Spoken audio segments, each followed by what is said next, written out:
tayo ng Christmas tree. Ay po. Weset. Up, ya. Apa market? Lalaglag. Sakit.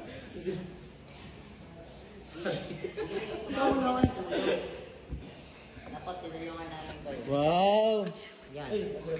Saktan ka tuloy. Boy, kunin niyo muna isang cross doon. Nasa office. Nasa office. Ayun, may nakatayo.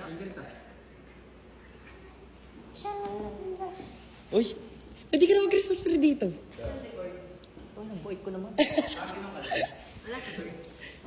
Let's go guys. Magde-decorate tayo ngayon ng Christmas tree. Yung karas bro.